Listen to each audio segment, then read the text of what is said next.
Woe to you, O earth and sea. It's the Hop Nation USA Podcast.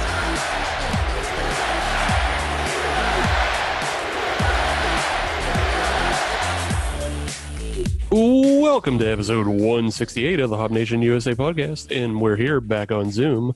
And if we're on Zoom, that means we have a guest. But this week, we don't have Adam. That is surprising. If you're watching the video, though, you can already see that I've brought one of our other co-hosts. I went to the bullpen, and we've brought on Kelsey. And you've heard her in the past, and now she's back again. I am back. Yeah. Welcome, Kelsey. You'll be playing the role of Adam tonight. Oh no! So do I have to tap into like old references? Yeah. Not knowing anything. It's really dry humor. You can do you. You don't have to do Adam, but Perfect. That would be like a lot of stress, I feel like. Yeah. And our guest for the evening is Adam. but no, it's not Hop Nation USA Adam. It is Aadam Soorma, and you've heard him on previous episodes, episode 72, when we interviewed Porter Brewery Tours, and we thought now was a good time to have him back because, hey, he's also writing for Very Local PGH, Very Local Pittsburgh, a guide for all the great things in Pittsburgh. Yeah, thank you. What's up, guys? Thank you, Steve and Kelsey. Great to see you. Great to see you. Yeah, great having you back. I mean, we have more things to talk about this time, so we can get into all the journalism that you've been into, all the great pieces you've been writing. But first, we're going to get into what everybody's drinking tonight. So, Adam, go ahead. You're the guest. What are you drinking first this evening? Yeah, right on, dude. Thank you. So I swung through for a curbside pickup at Cinderlands. I'm a huge fan of the Test Piece series. It's their single hop. This is the Test Piece Citra. Citra is basically like auto-tune for hops. It kind of goes well with everything and makes everything good. I love this beer, but yeah, I was going to kick off this session, if it's cool with you guys, with this IPA from Cinderlands. Sure, right on. And Kelsey, what are you drinking tonight? Tonight I have a beer from one of my favorites, Grist House. It's the double-edged sword. It's a double IPA. Ooh. So found this little gem in the back of the beer fridge tonight. So we're gonna give that a little roll for the evening. Right on. And for myself, I'm also kind of digging out and cleaning out the fridge, everything that's not spoken for an episode at the moment, and everything that's not like a special beer. But I found this just in a Giant Eagle mix and match of all places, and it's a raspberry ginger sour ale from Chandeleur Island Brewing, it's out of Gulfport, Missouri. Oh. Yeah. Like I've never seen this beer anywhere else except for this one random Giant Eagle in my area. And I said, okay, I'll try it. I'll say though, it is pretty tart, but it's not overly tart, and it finishes kind of dry. And it also, I don't get much ginger though, but it's a pretty good raspberry tart ale. Otherwise, if that's something you're looking for. Those are probably like a combination of things that I would never think to put together in a beer, but it sounds interesting. So again, I probably want more ginger because I just don't have anything that's ginger flavored or right. So Well, it gets even kind of weirder because it says on the label that their base beer that they start with before they sour it is a brown ale. Wow. Dude, there's so many layers to this. Yeah, because when you first kicked it off and you said that it was a raspberry ginger sour, I am trying to envision that combination. And you're saying that the ginger is subtle, but the raspberry is a little more higher volume. Mm-hmm. Yeah, it's mostly raspberry. Like I don't really get any ginger at all, so there's none of that spiciness that I usually associate with ginger, especially because I have like a bag of ginger slices from Big Lots. Big Lots sells ginger slices with the sugar crust on them. Are you serious? Yeah, I just keep that as like a snack on my desk next to my computer. So like this beer doesn't really compare to that right now. But That's awesome. And I have had double-edged sword there, Kelsey. I saw you hold that up. I did. I do love that can label, and I love that beer. Haven't had it in a while. I know that they release that recurringly, but what do you think? Do you like that one? So far, so good. I actually don't think I've had this beer, so I was pretty excited when I got it as a 4-pack a few weeks back, and I was like, you know what? Today's the day, Grist House Curbside. I'm buying all the things. So far, so good. That's awesome. Yeah. yeah, Grist House has really been just cranking out the great. Like they have good stuff pretty much every week. Mhm. I can't think of too many other breweries other than Hitchhiker and Cinderlands that have really been accommodated for this COVID situation. As much as it sucks for them, they're also still ready to just put something new and great out every week. Right, which is awesome. I think I'm gonna have to hit up Cinderlands eventually here because it's about time. I'm overdue for some of their delicious beer. So Adam, let's get down to business. Yeah. What have you been up to since we last talked? I mentioned that you've been writing for Very Local PGH, and a lot of your articles have been beer related. But I know you write other things, but let's talk a little bit about your beer writing at the moment. You're kind of an advocate for the scene, obviously. So what is something people should know about right now going on in the Pittsburgh beer scene? Oh, good question. Yeah, so I'll say if folks listening aren't familiar, Very Local is just basically we're owned by WTAE. We're just the digital arm. So TAE handles like news and sports and weather, all the stuff you might see on local news, whereas Very Local handles food and beverage and arts and culture. We used to also do events. Obviously, with COVID, we're not doing events right now. But yeah, man, I mean, going back to your question, I have kind of leaned into writing about beer, not by any means as an expert or as a brewer or as any kind of thought leader, really. I just really like it, and I love being a part of that scene. The people that I've met, both you guys and other podcasters and enthusiasts and advocates in the beer community, have been really dope. But yeah, man, I would say the one thing to know, really, if you're looking to go out and grab a beer, is just to remind yourself to try to go hungry. Like, and what I mean by that is the Allegheny kind of requirement to have a meal with your draft beer sometimes can trip people up. If you show up, you're like, hey man, I just had a bomb ass dinner and I'm looking to just get a beer. Doesn't quite work that way. And I wanted to like gently nudge our readers and gently nudge my friends and even myself when I forget that if you want to sit down at a pop-up or at an outdoor seating section, I would say that's the one thing to know, depending on when this airs, as long as the rules flip-flop. They love changing the rules. Right. As long as that's still the rule, just, be mindful that you're going to drop a couple more bucks because you're going to have to get a bite. And the meal requirement is, required before you can be served a beer. Right on. I'd say just to add on to that, like not every brewery has a kitchen to go to. So a lot of them, they can use the food truck to supplement that meal.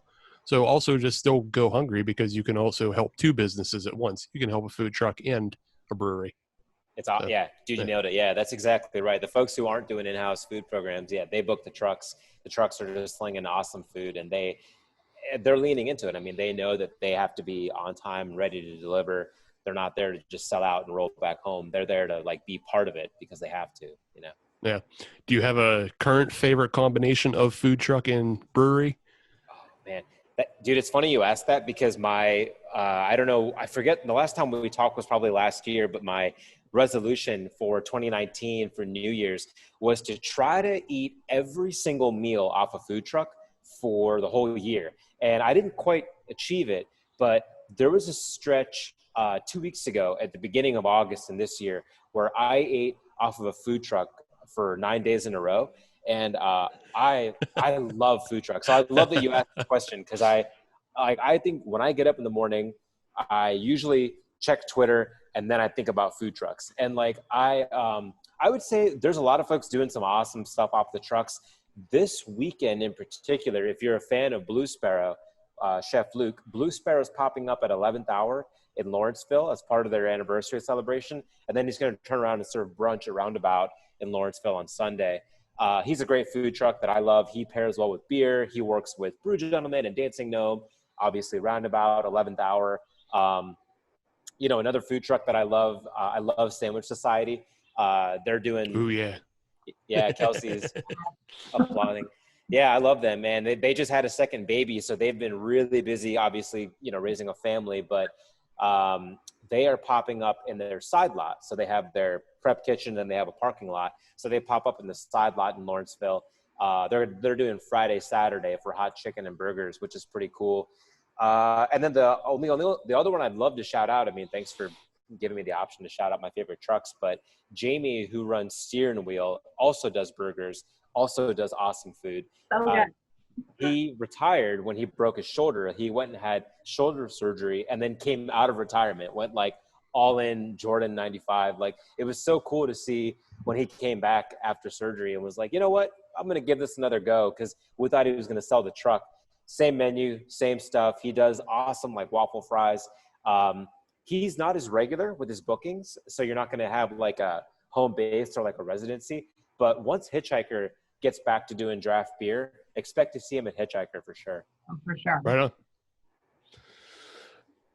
Oh, Steering Wheel, now that you bring that up, I'm like, oh, I need to find next time he's going out, because I could really use one of his burgers. Didn't they, didn't Steering Wheel, and I might be wrong about this, but didn't they do like a burger that had like ghost pepper cheese and it had like 3 different hot peppers on it in like 3 different fashions? Okay, yeah, I love that burger. So yeah, that's like one of his signature ones, man. He does a few like really interesting takes on just a good craft burger. The one that Steve's talking about is awesome if you like hot peppers. He's got a pimento option with pimento cheese that my colleague Stephanie like loves, and I love his truffle. He has like a truffle oil burger that's kind of my go-to, and he can do anything, you know, meat or veg for folks who are like vegetarian. But yeah, man, Jamie's the man, and I'm glad that you guys are fans too, because anytime I can catch him, I'm pretty excited. Yeah. I like his one with like pork belly and like those little cornichon pickles. I'm like, yes, please. Is now a burger cast. Well, it happened. Yeah, surprise. That's fine. Yeah. Episode 1. Here we go. Yeah, it's fine. We're always looking to expand anyway. Yeah, no, dude, it's just like you literally, it's like you read my mind. I've been thinking a lot about food trucks. Since we last talked, I moved. So I used to live here in Lawrenceville. That's where I'm talking to you guys tonight, just from my office. But I moved to Sharpsburg. And what's funny about that is I'm on 22nd Street. So if you know where the Highland Park Bridge is, I'm about a block from the Highland Park Bridge, close to Aspinwall. And the funny thing is, at the end of our street, there's like a prep kitchen that a lot of trucks prep from. So if you've ever had Alberta's Pizza, which is Bo preps from that kitchen. So does, if you've ever had Korean barbecue from Mr. Bulgogi preps there. So I'll be coming out of my like, you know, street, and it's all these food trucks that like I know and love. And, you know, they're in there prepping to get ready to go out and do food service. It's pretty cool just to see them out there, and I support all of them, and I hope everyone, you know, if you get a chance to support the food trucks. Yeah, that is cool. I didn't actually know that like they all kind of just shared one big prep kitchen, and that's fun. That's funny though that you're like right next to it, so you just come out and smell all the smells. Totally. You just like wander down there then and be like, hey, where are you serving today? Hey, where are you going to be this weekend? Hey, where are you headed? Any specials today? Because I feel like I would try to get to know as many of the, I mean, it sounds like you've already gotten to know like a ton of the truck drivers already. But I feel like that would be a great way to get to know them even better and be like, hey, so this weekend. Yeah. I would say you could definitely probably do that. It is just purely a commissary, and it almost is like not like a galley style, but there's no front of house. It's only a back of house. So it's just like a prep space. Right. I would say if you want specials or like sneak peeks or like menu previews, I would just hit their social. They're all pretty responsive on Instagram and Facebook, especially Luke with Blue Sparrow and Jamie with Steering Wheel. Like if you're looking to like, even if you're like, hey man, like if you're planning to like sell out of this item, hold one. Like I promise I'll be there. They're great. They're awesome about like treating people. And but that commissary kitchen is funny just because it serves as that like purpose with like cold storage and like dishware and all the stuff you might need. And they all have their little, you know, stalls and spaces in there. But yeah, they're great, man. I love it.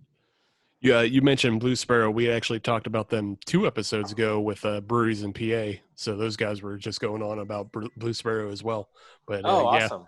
yeah, that combination of Blue Sparrow and 11th Hour would be a real good one to hit up this weekend. Yeah. Oh my gosh, totally. And speaking of what Kelsey said, expect to see some surprises. I don't know exactly what they have planned. I read just like some of their social posts. 11th Hour is releasing 3 barrel-aged sort of like beers for the anniversary. Expect to see something from Luke too. I'm sure Luke on the Blue Sparrow truck is going to throw a curveball and definitely collab with them to do something special. So that's pretty cool. Right on. So you already mentioned how you moved to Sharpsburg, and we follow each other on Twitter, so I've definitely seen that documented in your interactions with your neighbors and everything. But if you're not from the Pittsburgh area, in Sharpsburg we have Dancing Gnome and Hitchhiker, and then right across that bridge we also have Couch. So how hard has that been for you making that move and also keeping a wallet, with some money? Yeah, that's a great point. Yeah, my girlfriend yells at me about that just because it's so easy. I ride my moped. I have a little moped that I ride around town. And in order for me to get from where we live to here, my office, I take the 62nd Street Bridge to Butler Street, and I'm passing, I think, 6 breweries on my way to work every day. And dude, Steve, it is so tempting because I love them all and I want to support all of them. I certainly swing through for canned pickups at Dancing Gnome, which is literally just like right there. Hitchhiker as well. Roundabout. I'm looking at Cinderlands. They're right there. Yeah, I didn't even think about your commute, because if you're still in the Lawrenceville office, then yeah. Yeah, dude, totally, man. It's funny. So yeah, I would say it's been really nice to see them both as parts of the neighborhood and as parts of the community, but just as friends. Just as a little short side story, kind of a funny thing. My girlfriend's boss dropped off this beautiful like chocolate cake as like a housewarming gift. We bought this house and it's awesome. And it's a lot of chocolate cake and it's a lot of like sugar and just very sweet. And so we had a couple pieces and we're like, I wonder if like the DG crew would want like a staff meal. Like they're probably just finishing like a batch of beer, like brewing. So I just rode my moped over and I was like, hey, Andrew, like, do you guys want some cake when you're like done? And he's like, yeah, just set it down and we'll eat it. And it's nice to like have those interactions where it's not just like transactional. It's more just like, hey dude, I'm a few blocks away. I've got this cake. Sure, you guys would want to treat yourselves to something after you're done working. It's been hot out. They have the garage door open. You can smell the grain from like a block away. It's awesome. But I've been trying to befriend my beer people while also supporting them and not going overboard. That old adage of a way to a person's heart, and you're plying them with cake to, maybe get a pastry stout in return. I understand. I don't fault that. I would too. Yeah. Oh, no doubt. That's funny. So I was wondering, we're talking about how not everything you write is about beer. So what is something in the Pittsburgh area that people should know about? I know you also enjoy your coffee as well. We talked about that. What is some places that people should be thinking about coffee wise? And if you want to talk about like Trace that's opening up with their own coffee, their coffee side project with Red Hawk, hey, whatever. Just give people the inside line. What's going on coffee wise in Pittsburgh? Totally, man. I'm more than happy to. I do love a good cup of coffee. Before we started this Zoom call, I told Steve and Kelsey I'm very caffeinated right now just from my prior Zoom meetings all day for work. But yeah, dude, like we're lucky to live here in a city of 330,000 people. We have like 14, 15 coffee shops. A lot of them roast their own beans. It's a very like thoughtful approach to coffee. It's funny you mentioned Trace because when I interviewed those guys, they're stellar stand-up crew. Just like I'm really, really admire and look up to what they're doing up there. And you're right. Trace is bringing on Red Hawk to sort of do an in-house coffee program at the bar. So you could go in the morning, have a cup of coffee, maybe work remote or hang out or have a meeting and then transition your day into beer. I think that the two parlay super well together. I love that even the folks at Hop Culture Magazine who cover beer have started Bean Culture, and Bean Culture is going to focus on coffee and the coffee culture. And I think that like Kenny and his team are thinking through that kind of in that same lens of like beverages that just work well together. But if you want specific spots, man, you hit it on the head with like Red Hawk. I love those guys. Braden is busy opening a new location. I'm not sure. You guys may already know about this, so feel free to like cut me off. But Red Hawk's opening in Sharpsburg, and it's going to be their first roaster cafe combo. So it's going to be about a half a block from Dancing Gnome. So if you've been to Dancing Gnome, they're on 9th and Main. If you just go up to like 10th and Main, they're going to be next door to the Grand Canal Cafe. And he's just waiting on health inspection. So if you peek in the window, the tile work, the bar, the espresso machine, the, if you homebrew coffee at home, they have a whole gear set up on the wall. It's just gorgeous. And I'm really proud of those guys. So they'll have their Oakland cafe, their downtown cafe, and then a roaster cafe in Sharpsburg. They're awesome. I love their espresso. If you're into Spro, I feel like I'm very basic or very like, not adventurous because I always get the same thing. I just get a shot of espresso or a double shot if I need a little bit more. I also really love the guys at Espresso Amano, and partly out of convenience, they're right across the street from where I work. And they're great dudes. They're also just very creative because all those dudes have awesome side hustles and shooting photography and music, and they're in bands. And they love to ride my moped. So I've let them like test ride my moped around town. But yeah, I would just say like, if you want like particular shout outs, man, like Espresso Amano, Red Hawk, and the one coffee shop that I think in Pittsburgh is literally doing everything right. Like they're flawless is Kelvin. Kelvin is located right across the street from East End Brewing in Larimer. Okay. And I've gotten to know that team and their aesthetic and their vibe. It's incredible. I feel when you walk in, you feel like you're leaving Pittsburgh, and that can be a polarizing statement if you're proud to be from the area. It's a very West Coast California vibe. Everything is roasted pretty light. It's awesome. If you haven't been, I would recommend checking them out for curbside pickup. They're doing all kinds of awesome collaborations with local brands, Millie's Ice Cream, Dancing Gnome. They have DJs. They have awesome like food pop-ups on the weekends, floral pop-ups. Baby Loves Tacos pops up there on the weekends. So it is like a coffee shop, but it feels a little bit more like just this community space. And yeah, big fan of what they're doing too. Sounds awesome. Now, Adam, as a coffee as someone who loves coffee, you said that you really only get into like more espresso, but if you're brewing at home, how are you brewing? Are you doing a pour over, a French press? Do you have a weight? Like, are you weighing it out by bean? Are you grinding yourself? Like, what's your setup? Yeah, that's a great question. And they recently changed when we got a house. We have a little more space. I used to live in a studio apartment right above a bar, like New Amsterdam here in Lawrenceville. It was great, but it was just very small. So it was so small that we couldn't do drip coffee. We had to do stovetop, like the little mocha pot espresso, and then cut it with water. So every morning we just had Americanos just out of pure necessity. Right. Now that we have the house and we have a kitchen, I would say the only constraint really is time. Most mornings, we're just running conventional drip.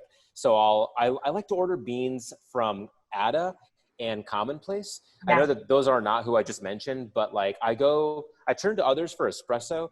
And, I feel like if you're just looking for a solid morning cup of coffee that you're going to run through drip, man, the morning blend from Commonplace Coffee is excellent. That's what I have in my cupboard right now. Are you serious? Oh yeah, absolutely. So I was all about like supporting local roasteries during COVID. So I was ordering online from them to keep them open. And now it's just like, oh, well, I've been running through a lot more coffee since I've been home. So why not keep ordering from all the local roasteries and just like trying out their different all their different blends. So yeah, Commonplace is in my cupboard right now. I love that. Yeah, you're literally supporting local coffee and the postal service, and you're getting it all shipped home. Yep. I was just gonna say, if you like the morning blend from Commonplace, give yourself a try. It's called the Conversation Blend, and it's from Ada. It's ADDA. What's interesting about it is Ada is the only Pittsburgh-based coffee shop that works with Verve. I think Verve, I believe, is out of LA, but Verve does a exclusive roast just for Ada out of Pittsburgh. And it's excellent. It's a very, very nice medium roast blend that they're doing exclusive to them. And dude, it's great. I actually had that this morning. But that's my setup is drip, just on a conventional drip. I just grind, filter, boom. And then when I have time, I was mentioning that time was the only constraint on the weekends. I do have a pour over kit. I feel way too like bougie, hipster. My mustache is coming in nice. But I do have a pour over kit that I love. And I actually got that from Ada. It's just like a little copper. It's from Hario. It's, you know, I'm definitely not as well versed in the science behind it, so it's all guess and check. But the beautiful thing about that is it's never the same because I probably measuring out my portions wrong. And my girlfriend helps me a lot, but we like to do the pour over thing on the weekends. Otherwise, when we're just kind of racing to start work, we're just doing drip. The same way. I got my drip going during the week, and then on the weekends when I have a little more time, I'm using my Chemex. So. Yeah, hell yeah, same. Yeah, totally. Right on. Well, what was? Do you have something?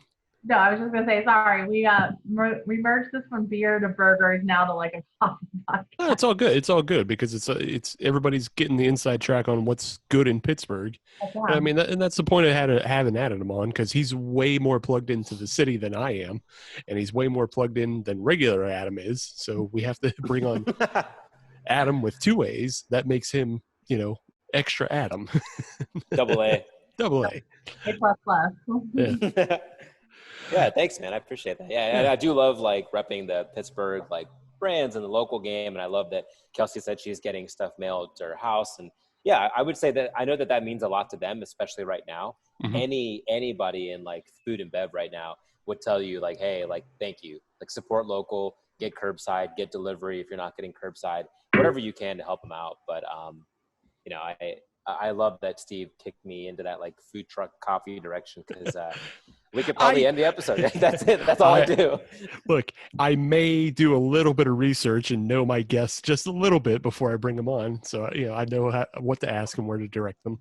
Hell yeah. Don't be surprised if we talk about the Ohio beer scene in the coming segment.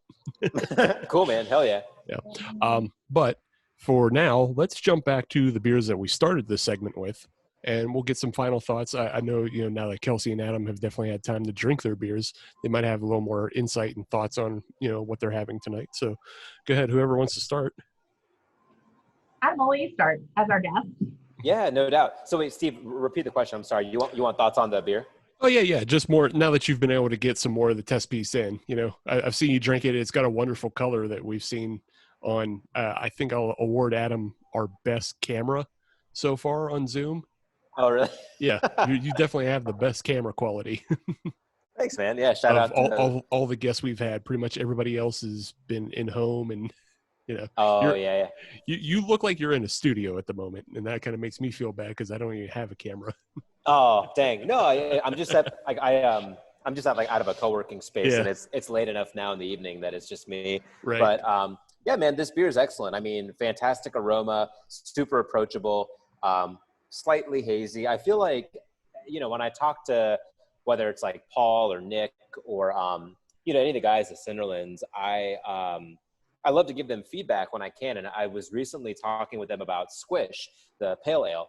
And I was just like, dude, you guys nailed it. Like for this to be your house pale and a style that is, I think, gaining popularity. And for folks who are not as maybe into craft beer, you know, I travel back and forth to like friends' weddings and events in Ohio, and I've taken them some Squish, and I'm like, hey man, I know you guys are slugging Milwaukee's best, but give this a try. Let me know what you think. And they get down with it. And again, with Test Piece and with this whole single hop series, it's partly out of selfishness because I would love to better understand different hop strains and different hop characteristics. So I do turn to this series pretty regularly just for that reason, because I think I got like the Strata test piece, the Nelson Sauvin test piece, the Citra test piece, which is here. And I try to like think about it, you know, and just think about like what I'm drinking. And I'll admit this is my favorite, but it is the auto tune of beers. It's very easy to add Citra and apply it to anything. It's found commonly around the United States. Yeah. But, yeah. And pretty much any other similar beer, like I'm thinking of Three Floyd's Alpha King. That's like a real high up there, well regarded, I should say. But it's all Citra, and I believe Pseudo Sue from Topping Goliath is pretty much all Citra. So yeah, you're right. It's the auto tune, it's the catch-all, but yeah, it's because it's that drinkable. So yeah. So yeah, it's so good. So yeah, I know I talked a lot there, but that's my thoughts. Yeah, I love it. I'm happy with it. Right on. Kelsey, how's the double-edged sword? I'm really enjoying it. For a double IPA, I was expecting it to be like all hops in my mouth, but it's not. It's like really smooth. It has a really great mouthfeel. It's kind of creamy. I was getting like a little citrusy, like tangerine situation at the start, which was really nice. But it's just like a real easy drinker, which I'm actually surprised about. I would definitely get this again. So right on. I can't remember if I've actually had it or not, or if I'm just thinking of like another double IPA by them. So I can't comment. And I will save you one for next time I see you. Oh, fantasy football draft party. So 2 weeks. Yeah, 2 weeks. I'll save one for you. Okay. Thank you. For the Chandeleur Island Brewing, the raspberry ginger sour ale, it was fine. Like I say a lot of times I'm not fans of sour beers on this show, but I mean, this one was fine. It wasn't too overly tart, but I was just missing that ginger flavor is all. That was my only problem. Yeah. But yeah, I love the glassware, my man. I love that you're repping the Fueled by Hops glassware. Ryan and those guys have been doing some awesome some gear. That's sweet, dude. Yeah, I either rep Fueled by Hops or First Sip Brew Box in my glassware on this show. So nice. I love it.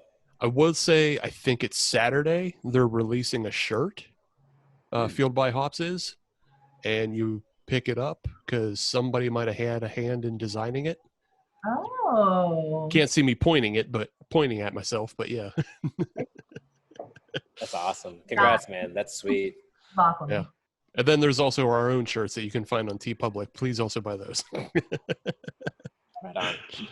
But all right, we're going to take a little break. We're going to reload with our second beers, and we're going to come back and talk more with Adam and learn, like I said, a little bit about the Ohio beer scene and all kinds of other things. Who knows what we'll talk about, but we'll get there. Be back in a minute. Welcome back to episode 168 of the Hop Nation USA podcast, and I'm still here, joined by this week's co-host, Kelsey. Hello. And our special guest, Aadam Soorma from Very Local PGH. What's up, guys? So we're in segment 2, and that means some of us have gotten a second beer, but we're not peer pressure podcast. We don't push people to get a second beer. But Adam, I assume you picked one up. So yeah, I'm happy to share. Yeah, and like I was gonna say, I know that Kelsey started the episode with the double IPA, so like no like peer pressure there because that's a big one, and it would like rock me. Yeah. Some people drink big, and then some people just have a couple through the night.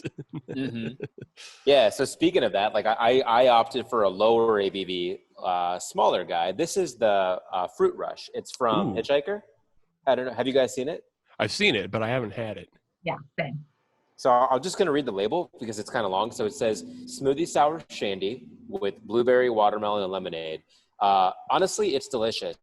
So I like full disclosure, I had one like yesterday. So I've had this before. What struck me about it, so I love what Andy is doing at Hitchhiker. I think he's brilliant, and I really, really admire all of the stuff he does. I was expecting this to be sweeter. It's actually more sour than it is sweet. So if that's helpful, when I saw shandy, I thought, oh, like I'm from Ohio. I've had summer shandy. Like this is going to be like a shandy beer. It's really good. And I love that it's only at 4.8% alcohol. So it's a nice, like, smooth, crushable beer. But yeah, man, it stays on your tongue. It has a really like tart finish. You kind of feel it on your teeth. I'm down with it. I like it a lot. Dude, it's so funny. I posted about it just like on my Instagram story, and a friend of mine from my hometown actually hit me up, was like, hey man, like, is that available in Canton, Ohio? And I was like, hey man, like, I love you, but no, it's definitely not. And I'll try to ship you some, but like, I will just like, he didn't understand that it's not fully Right. out like wide distribution, but yeah, man, this is great. I normally, to be honest with you, I normally go to Hitchhiker for their IPAs because I think they do stellar IPAs. Mhm. But yeah, this whole like smoothie sour thing is great, and I'm sure it'll sell well because it's super flavorful. And I don't know if you guys can see just the color on it, but it's got a nice purple hue, Ooh, beautiful. sort of like a maroon purple, very Yeah. thick, kind of opaque. But yeah, man, it's super fruity, and I would say out of those flavors, blueberry, watermelon, lemonade, blueberry is definitely dominant, and yeah, it's solid. Yeah, that's one of the nice things about Hitchhiker is they're kind of like they have something for everybody. Like you said, you go to them mostly for their IPA. Sorry, you go to them mostly for their IPAs. I go to them mostly for their dark beers. Like they're like they put some pretty good pastry stouts out as well as. But I found I started enjoying their Next to Normal series, which was that coffee sour series that they put out. So. Yeah, they got something for everybody, and then you'll find some stuff that you're surprised about too. Yeah. The something for everybody is a great way to like get it down to one tweet. Yeah, they do that really well for sure. For myself, though, I am going to actually join Kelsey on Team Grist House. I have this evening the Utterly Bananas. Oh, nice, dude. Nice. The combination. Turner's chocolate milk, bananas, and Grist House porter that came together into a 7.5 ABV, just fatty boy yum yum treat. Talk to me about that beer, Steve, because I'm so sad that I missed it. I have one left, Kelsey. Oh. It's almost like I can save that for the fantasy football draft. And you can give me some double-edged sword, and you can get some Utterly Bananas. How convenient. Also, regular 1A Adam has a bunch too, so you might be able to buy one off of him if you want. I'm sure I have something else down in the beer fridge that I could maybe tempt him with a little trade. Yeah. I'm just saying you have options. Okay, good. Perfect. But yeah, it is really delicious. If you've had anything else from their Utterly series with Grist House teaming up with Turner's and putting out these chocolate milk, just delicious pastry stouts. It's all they are. Match made in heaven. It's like the perfect Yinzer marriage of Turner and Grist House. Yeah, man. And dude, Steve, what a gorgeous can label. I'm just admiring the artwork on there. I think for the purpose of social media, as a guy who works in social, that's prime for social. That's lovely, dude. How does it taste? Yeah. Oh, I mean, it is fantastic. Like I bought a 4-pack and this is my third of the 4. So I've been going through them a little bit, but yeah, like you really, the one thing that stands out is the fact that you actually get good banana flavor through it. So it's not like the artificial runts banana flavor. It tastes kind of like a deep chocolatey, almost banana bread. So yeah, it's pretty excellent. I don't know when they're going to repeat on this series. Because so far they've done the strawberry, the cookies, the s'mores, and this is the 4th one in this series. So I don't know when they're gonna start repeating, if they ever will. But I wish they would, because I didn't get any of the strawberry one. I wanted that one. Yeah, so, that looks great. Yeah, man, that's wow. It's so good to see like a dark beer on here. I feel like as we record and continue tonight, you'll just see more like lighter stuff. But that's fine. Yeah, you said that's 7.5, Steve. Yeah, because it's a porter. Usually, the other ones they've done were stouts, and I believe the stouts were 8 to 10 in that area. Yeah, for some reason I remember the s'mores one being 10. So, yeah. Okay, that's a big boy. Yeah, yeah, yeah. Because I had the s'mores one when we went to Sam's birthday at Grist House, Kelsey. Oh yeah. Yeah, Sam had his birthday down at Grist House. So, but yeah. So yeah, that's what we're drinking now. And Kelsey is still working on her double-edged sword. So we're gonna move right on, and we're gonna find out a little bit more about Adam. I don't know if you mentioned this, Adam, when you were on the first time, I know that you talked about living in Ohio and coming from Ohio, but I know you've said this elsewhere, and that Jackie O's was your first kind of foray into the craft beer world. Yeah. Yeah. I know I can't remember if you said it on our show, but I know you said it elsewhere. But Jackie O's was kind of the first brewery to get you into craft beer. Have you run into anything either recently or just in that in between time since what is it, almost 100 episodes ago, that like really sticks out in Ohio? Yeah, totally. Yeah, that's a great question. I was recently on like a Q&A with the guys from breweries in PA, and I know when we were offline, we were talking about breweries in PA and some of the work they're doing, and they had asked me that question, and I was like, definitely Jackie O's. But the funny thing is, in the past, people have asked me like, what was your first like craft beer? I think I actually told them about having Bell's, and that may have been with you guys and with Hop Nation. Because it was at the same time, just in college, a lot of the guys in Ohio would get Michigan beers like Bell's, but then we had Jackie O's right there. But yeah, to answer your question, man, like I before, like pre-COVID, I guess what we're now calling BC, before COVID. Yeah. I was traveling home to like weddings and to visit family. And if you take, like, I love Jackie O's, and with all due respect to them, the two other breweries that I think I'd probably shout out that I visited, drank at, and like been like, yo, this is awesome. One was up in Akron, Ohio, and they're called Arche. Have you guys heard of Arche? Actually, no. It's run by a guy. It's just R, like capital R dot Shea, S-H-E-A. Okay. I forget his first name, but he goes by Arche. He's the owner and head brewer, Arche. He had a location in Akron. He expanded, and I think it's now in it was in Cuyahoga Falls. Then it moved into Akron, and he's now doing, a little bit of a bigger batch size and bigger brewery. But yeah, I had his, he had like a kettle sour. It was basically like a Berliner Weiss. And I was home during like Christmas and the holidays visiting friends from my hometown. And they were like, dude, like, you like beer. We want to take you to Arche. And everything I tried was great. I started with like a flight to try to mix it up with some dark stuff and some light stuff, an IPA and a sour. And then when it was time to order like a full beer, I was like, I messed with this sour. It was awesome.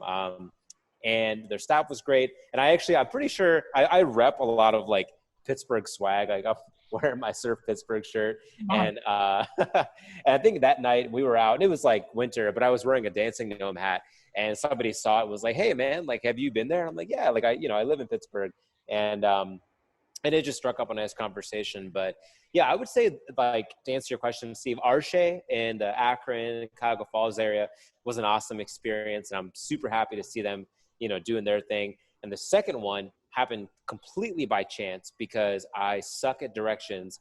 And I was driving back from Ohio to Pittsburgh, but from Columbus, and managed to get lost, which is very odd because it's one road. It's I-70. It connects the two. Can I guess what this one might be? Do you want to take a guess? Go ahead. I'll stop talking. Did you find your way to Hightower? Oh, fuck. Dude, the Hightower is awesome. I know. I yet to go there. I really want to go there. And I just know a lot of people talk about Hightower.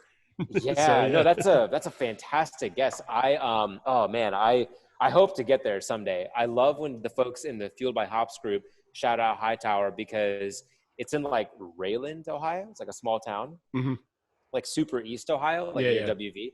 But the brewery that I ran into was on a dirt road, and it was actually Hoof Hearted. You know Hoof Hearted? Oh, dude. Yeah.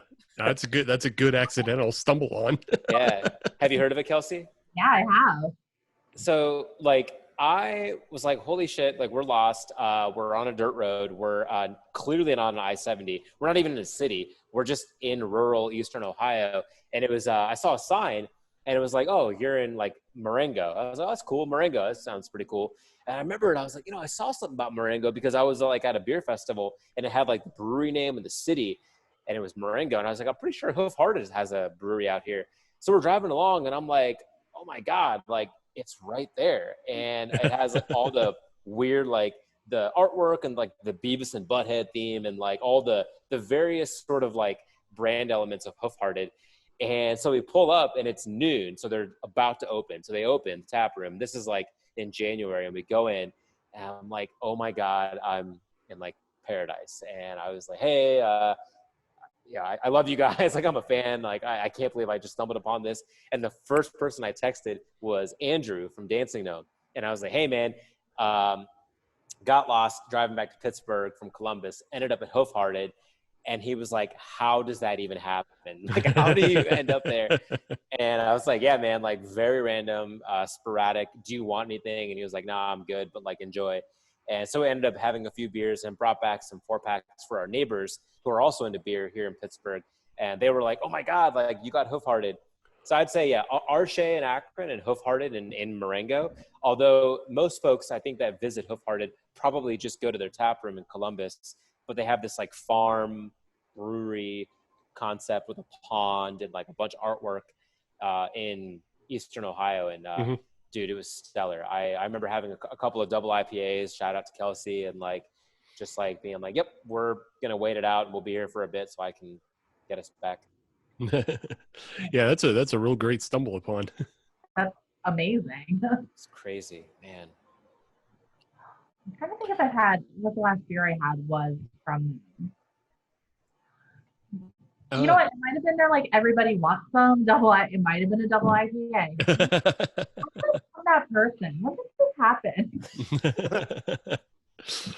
Hey, if you can get Hoof Hearted, you just kind of take whatever you can get, especially if you're in Pittsburgh. Yeah. Like, even though that's not too far of a drive, really, it's still just like, I don't want to, you have to leave all the breweries that are here and all the beer shops that are here to go there. So unless you're, on your way to Columbus for a reason, it's hard to justify that. But yeah, it was awesome, man. I just like, it stood out to me as like the most sporadic, random, spontaneous thing that ever happened in my life, to get lost and end up at a brewery that I've always wanted to visit, and just sticking around for a couple hours. And it was open. So it was nice that the staff was there and they weren't busy. I don't want to be like an asshole and be like, hey man, like, let me tell you how much I love you. But like, I did. And like, they had the time to like listen and like chat with us. And, we got some like different swag and gear, and just like tell them like, thank you and keep up the good work. And I know that they're still keeping strong through COVID, but, and it's a fart joke, which like, is it amazing? Yeah. Yeah. How do you not like the name, the can arts they all put out? Like, they have like real funny can art. They have good, beer names, and the beer itself is good. So people want that to stay. All right. So last time we did talk to you, you were driving for Porter Brewery tours, and you were doing tours obviously around Pittsburgh along the different, ale trail routes that were set up. Obviously, since COVID, that can't really be possible right now. Are you still are you guys still exploring bringing Porter back after things are, I don't know. Who knows? It's like, it's so amorphous to even try to judge when things are quote unquote over. But yeah, do you guys have plans on bringing Porter back? At this time, no. Yeah. I mean, it's a good question, because we get this question a lot just over email, and folks who have like gift cards they want to redeem. So right before COVID, we had talked as a team about, where we would see it going and what we wanted to do. And my colleague, Hank at Porter, he moved to Cleveland, which is great. His wife got a new job and they moved, and they're in Cleveland, Ohio. And then Andy wanted to focus on other stuff. Johnny wanted to focus on other stuff. Rachel as well. So that really just left me. And I love the brand. I love what we built, and I love doing the beer tour. But when I realized, it wasn't maybe like the most sustainable fit for like the long term. I mean, it was super fun and like the best side hustle ever. We kind of agreed to sort of right around Fresh Fest 2019. So literally we're talking like almost exactly a year ago, we had this conversation around like maybe ending Porter.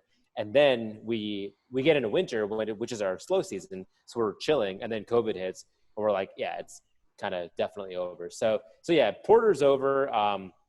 We ended up selling the buses, and we ended up just like giving up the business license and all of that. But dude, it was an awesome 3 years. And it's definitely like, it strikes me as a huge part of my identity, and a huge part of what I do here in Pittsburgh comes from that element. But yeah, we refunded all the gift cards. We refunded everyone, and ended up I think there is still like a landing page. If you go to the website, which is just like porter.tours, you'll probably see a photo of something, but no more tours. Yeah. Yeah, just curious, but as you were saying, like you've kind of made this wonderful transition from porters to very local PGH. Before you were giving physical tours, now you just kind of give virtual tours through your writing. So yeah, it's still a great advocacy for the Pittsburgh area. Yeah, thank you. I appreciate that, man. Yeah, and I mean, like in another parallel universe, I'd love to have you and Kelsey and everyone on tours, and I wouldn't shut the door on like the future of whatever that may hold. Mm-hmm. To be honest with you, the Porter name we could still revive in some element. I'm just not exactly sure, like how or in what shape that would manifest, because like I've flirted with the idea of like bartending, and I've flirted with the idea of just being a tour guide at like one spot or two spots. And I still am on the staff at Bar Marco in the Strip District. So at Bar Marco, we'd mostly just do wine and cocktail, but I've always had an interest in bartending. And with COVID, I'm definitely not working right now. Right. But I've told the staff there, hey, when we're ready to like revive our events, I would mostly just bartend weddings, birthdays, and corporate happy hours. And it was like super awesome to just have a very like limited set run menu. We would just bang through the list of whatever the guests wanted. And I'll keep that going for sure. But as far as beer stuff, yeah, I miss it a lot. It was definitely like, we refer to like that as like the simpler times and like the good old days. Cause I still like, I go by all those breweries all the time, and I'm like, oh, I remember pulling up in the bus there. Speaking of Bar Marco, this is going to be a super local Pittsburgh only question. So sorry, listeners and watchers. Do you ever see Bar Marco expanding into the beer realm, like more of like a farmhouse ale or like larger bottle style, like limited run beers from breweries? Or do you think that they're more wine and cocktail focused? Yeah, that's a fantastic question. So I don't want to speak for the leadership there, but I would say their strong suit is certainly natural wine and cocktail. Oh, that's exactly why I go to Bar Marco, is for their natural wine. And I can give them a spirit and tell them what kind of mood I'm in, and they serve me exactly the cocktail that I'm looking for.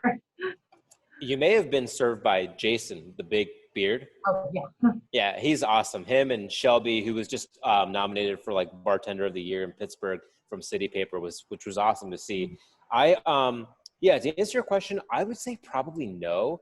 So often, let's say like you or Steve or somebody wants to throw an event, and then the first question we ask is, all right, awesome. Like, let's get your like space setup, decorations, and the guests. And then like, what do you want for dinner and drinks? And you can pick, from a list, and we'll curate that.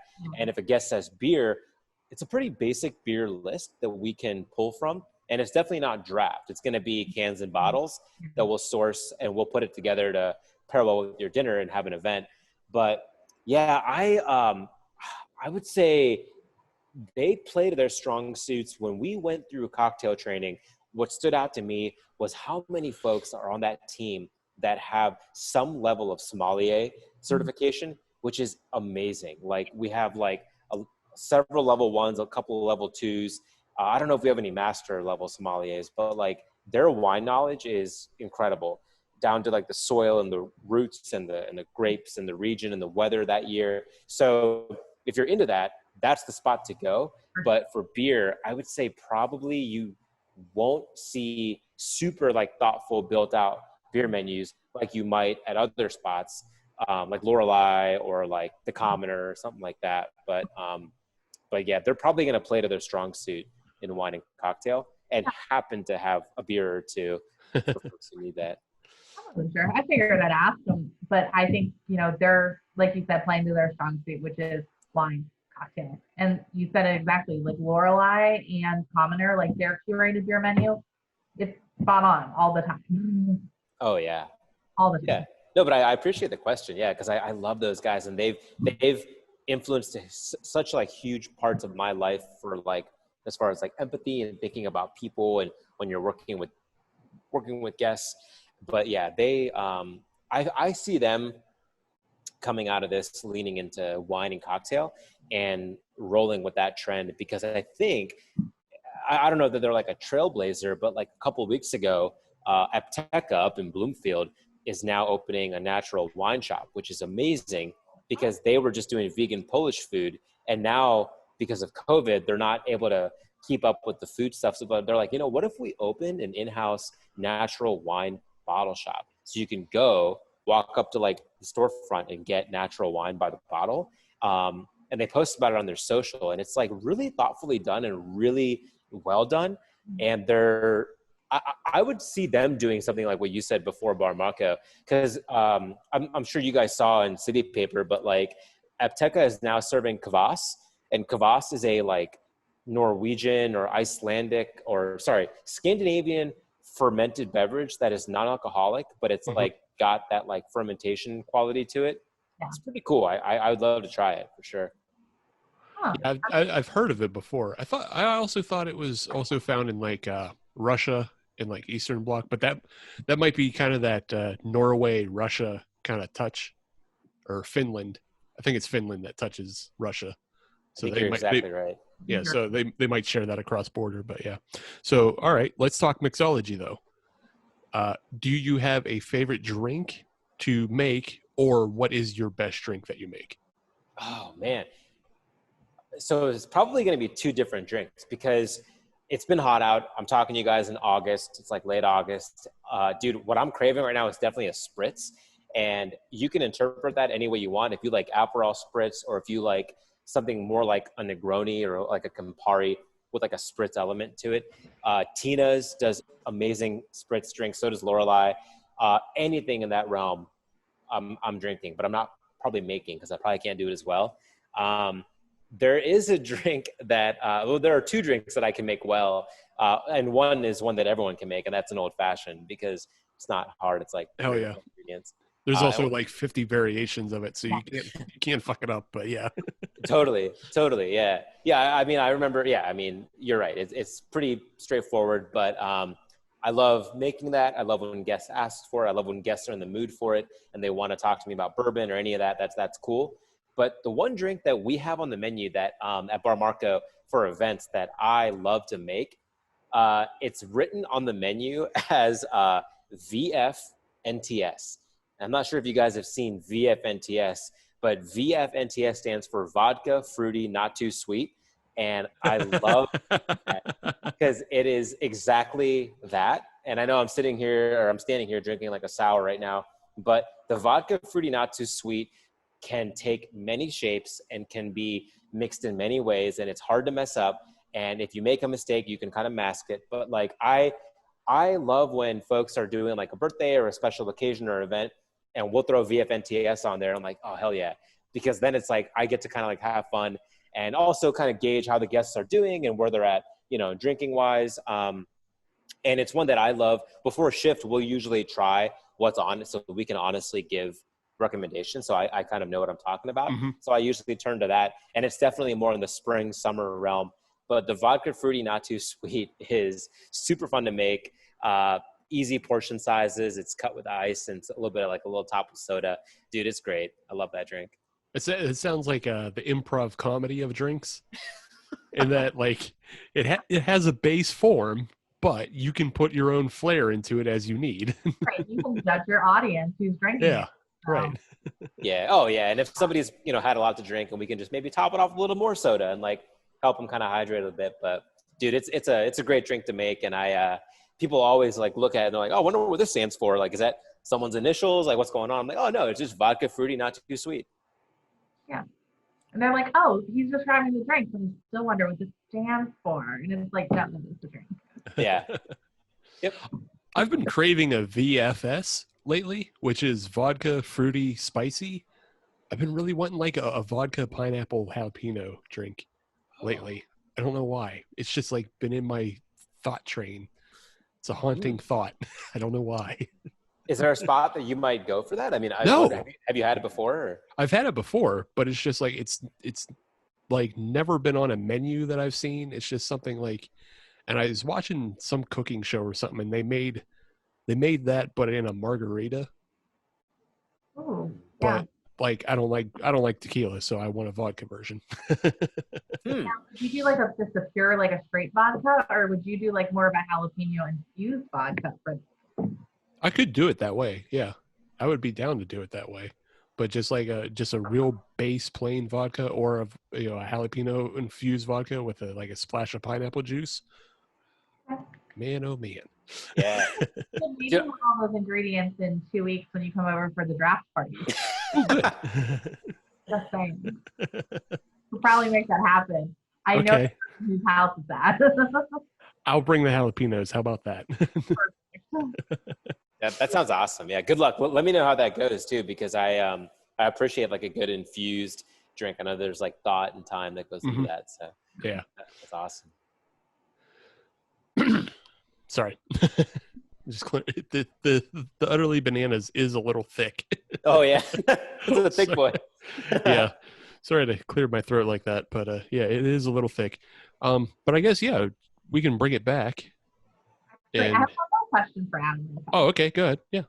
So Adam, just to circle back to something you said earlier about when you were in a new brewery, or maybe somewhere, a new brewery in Ohio, you were talking about getting a flight of beers.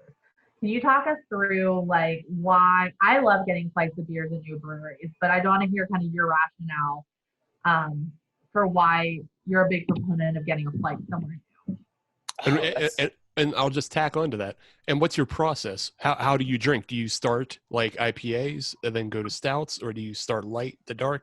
How do you go? Yeah. Wow, that's a great question. And I feel like, I feel like if you ask this to different people, you would definitely get a different response. Yeah, it really is an open-ended one. I like that. It was good prompt, Kelsey. Good one. Yeah, good thinking. So I guess from like a very like base level, you could go, you could just go color, right? You could just go light to dark, and regardless of flavor. You could go flavor or aroma and go from a sort of less, pronounced up to like a very like utterly or this or something like very, very pronounced. Or in ABV, you could even just go in strength to go like small beer to like big beer. For me personally, I kind of look at it and think like, which of these do I want the full pour? So when I was at Arshay in Cuyahoga Falls in Akron, Ohio, I tried to, there were a couple of IPAs in there that I mixed in because I was like, these are going to be good. And I want to see kind of what they're doing in that realm. There was the kettle sour or the Berliner Weiss that I was like, all right, this sounds awesome. And I'm kind of in the mood for it. And it's also like lower alcohol. But I remember when we ran porter and we would go to breweries and, every guest was entitled to like the ride and a flight at every stop. So every stop included a sample flight of 3 or 4 small beers. And we tried to differentiate our brand by letting guests choose. So like if you go into like 11th Hour or Strange Roots, like they usually have a couple of predetermined methods for building a flight, usually off of like taste, aroma, color, or strength. But we would let our guests choose. And the funny thing was some of the guests for their flight would just pick what they like and then get that 3 times. So it would just be like a beer like this, which is totally cool. I mean, if you know what you like, go for it. But yeah, I would say to answer your question, man, like I would probably look at it from the perspective of taste and aroma, because I'm not as worried about strength and I'm not as worried about color and the appearance of the beer. I'm more kind of thinking about if it's a 4.5 ounce pour and I'm not committing to a full beer, I can get experimental and I might as well try something outside of my comfort zone. And that's kind of how I would take it, to say, all right, cool. Let me just like look through the whole thing and then index out the ones that I'm like, any of these could be the full beer, and try those. And usually try to order it based off of, light to heavy, or sort of like non-aromatic lagers and kolsches up to like a big old pastry stout or like a sour boy, something like that. Yeah, I'd agree with that. Especially starting with like the kolsches and lagers, work your way to IPAs, and absolutely end with anything barrel aged or barley wine. Yeah, you nailed it. Yeah. Yeah, cool. That was a good question. Yeah, I like that. Cool. Well, let's jump back to the beers that we started the segment with. And Adam, you're drinking this many-worded Hitchhiker smoothie sour with many fruits, the Fruit Rush smoothie sour shandy with blueberry, watermelon, and lemonade. Do you think it was country time? Did Andy put country time in that? Maybe. I mean, it's really good, dude. I was excited about it when I saw. I'm on their like email list, and I saw them like email whatever. I think it drops like every Tuesday. They're like, coming this week, Fruit Rush, and I was like, yo, this kind of slaps. I want to try this out. Yeah, it was good, and I knew that I could share it with like my girlfriend, and I knew that like friends could have it. Yeah, and like I said, I go to Hitchhiker mostly for their IPAs because I think they're great. They're not always the softest. They have a bite. But for this one, I was just like, yeah, man, like people have been raving about smoothie sours.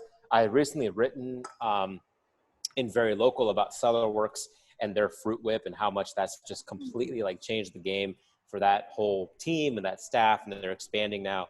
And I was like, well, maybe if tis the season, right? We're in COVID and it's summer and we're all home. Might as well just have a smoothie sour. So I kind of went for it. I like Right it. on. Yeah, the Cellar Works, I had their peach Fruit Whip, it was like a smoothie sour, but I had their peach smoothie sour last year at Fresh Fest, and that was one of the most amazing like sours that I've had. And I can only imagine if that's just, the progression of that sour program. That's really great. I don't get enough of them. They're hard to find for me. They sell out super quick too. Yeah, it's a far drive and it's hard to find. So yeah. I don't think I've had any of their beer. I'm gonna have to change that ASAP. It's not like I said, they're not always the easiest to find. Most of the time, I've had them at beer fests, but we're not doing those. So Yeah. But yeah, if you can get to them, they're great. Utterly Bananas is still Utterly Bananas. It's still great. So it's a good beer, and it's a continuation of the series. If you like, dark beers, this is for you. Even though it's not that 10% heavy hitter, it has that roastiness that you would find on a porter, but also, again, it has that deep, rich chocolate and banana flavor, and that's how it just kind of comes out to like a banana bread. Ooh. So yeah, it's really good, but it's not like that the Wells banana bread beer that everybody knows. Oh yeah. That's very, very sweet. This is sweet, but it's not like candy sweet. So just to make that comparison. But yeah. With that, we're gonna take a little break. We're gonna get another beer if you want to, and we'll come back segment 3, and I have a little game for everybody to play. Great. So we'll see you then. Sounds good. Awesome. Thanks, man. Welcome back to episode 168 of the Hop Nation USA podcast. It's segment 3, and we're still here with my co-host for the evening, Kelsey, Hello. and our guest for the evening, Aadam Soorma from Very Local PGH. Hey. Hello. Did you get a third beer this segment, Aadam? I did. Yeah. I wasn't sure if Kelsey did as well, but I picked up the Couch F1. Right on. Have you guys have had this, right? Yeah, we featured that on episode 160 with Couch. So Hell yeah. we did their entire F1, F2, F3 slot car series. So yeah, Right. we featured all those beers on that episode. I have not had that beer yet, but I'm looking forward to a good review. Yeah. No, I'm stoked. Yeah, I have had this in the fridge for a while. And yeah, I'm excited to try it. Yeah, I got a mixed 4-pack, so it was like, oh, here's the remaining, beer from that. Yes, I am also opening another beer, but it's not beer. Plot twist. I'm going to be having one of the seltzer drips from Grist House. So it's their fruited hard seltzer in the strawberry guava flavor. Right on. Yeah, that sounds awesome, Kelsey. It's going to be pretty good. I don't have too many left, so it's delicious. It tastes like straight up juice, and it doesn't taste like alcohol at all, and it's pretty refreshing, especially for summer. So nice job, Grist House. Yeah, I like the idea of a Grist House seltzer. I'm sure it's good, but it's just one of those situations where if I'm going to spend money at Grist House, it's obviously going to be always something else like the Utterly Bananas or one of their big IPAs. Right. Or if I know the dessert sour is good, I'll get one of those. It's just all I can't bring myself to. Myself though, I'm drinking the Abjuration vanilla oak aged bourbon, vanilla oak aged Belgian. I wanted to call it bourbon. We were talking about something about bourbon before we started the segment, but yeah, it is a 15%. That's why it comes in the little Granado can. And this one's been aging in my fridge for I don't know how long, at least 9 months or so. I just found it and I'm like, oh, that's probably really good right now and really smooth. I haven't actually drank it yet, but I'll let you know. And as I slur through the end of this show, you'll figure it out how good it is. Wow. You win on the ABV front, Steve. That's a 15%er. Dude, it is so good.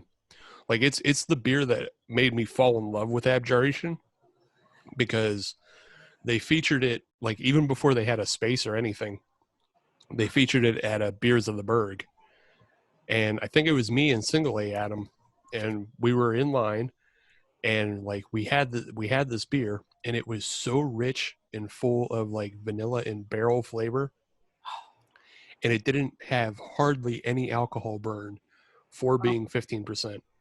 Like we literally ran down all our other friends that were there, like Sam and Chris were there. Kelsey, you know them. Nobody else knows them, but I know them. yeah, we ran down all of our other friends and were like, you have to try this brewery, because they were all, fucking around like, oh, it's time for Dancing Gnome, it's time for Hitchhiker. It's like, yeah, okay, we know them, but you have to try these guys. These guys are killing it with this. So yeah. Wow. So good. Yeah. Yeah, it's a really cute little can too. Is that like a little 10-ounce can? It's even smaller. I think it's 8. So Wow. yeah, it's a little 8-ounce can, but like I'm trying to remember the last time they put this out. It might have been in December for their anniversary. Got it. So yeah, but it's been sitting in there for about 9 months, aging and getting better. But yeah. Wow, shout out to like those random fridge finds. Yeah, I was really pushing myself before the show tonight to have 3 different beers, because I know I started with that Cinderlands test piece and I was gushing to you guys about how much I love that series and that beer, and I do have more of it. I was like, no, be smart, like diversify, like get something else. So I was like digging back and I found this couch beer I bought it several weeks ago, and Steve mentioned having it on a prior episode. So I'm back on, F1. Yeah. But yeah, it's a good beer. You should enjoy it, but I don't want to spoil it for you though. Yeah, no, it's great. Yeah. But yeah, so it's segment 3, and I have a little game, and I'm stealing a game from Single A Adam. I don't know how much of a sports fan you are, Double A Adam, but I believe it's from the show PTI, and the game is called Word. And I'll give you a prompt, and then you just finish that prompt with the word that comes to mind. All right. And then you can kind of further explain. But this is not going to be sports themed for the most part. It's going to be beer themed. Okay. So I'll give you a prompt, and you just kind of finish it with the first word that comes to mind, and then you can further explain as you want. But Kelsey, I assume you're all in on this. You understand what's going on. Yeah. Right. There's got to be at least one sports person on the show for this to really work. Got it. Yeah. Usually it's Adam torturing me with it, and I don't watch sports, so. Oh, really? Yeah. Here, I'll just be quiet and I'll let you go. But are they going to be sports prompts or beer prompts? No, they're going to be beer prompts. Gotcha. There's only one prompt that is both sports and beer, so you can think about it and pass if you really want to. But I'll definitely start with a beer prompt. It is blank that Stone is suing everyone with the word Stone in their brewery or bar name. So it is blank that Stone is doing that. I would fill that blank in with self-centered.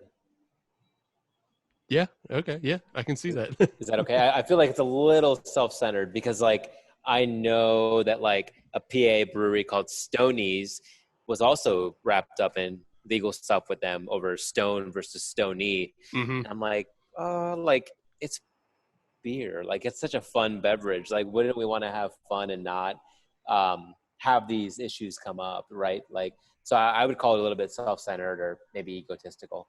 Yeah.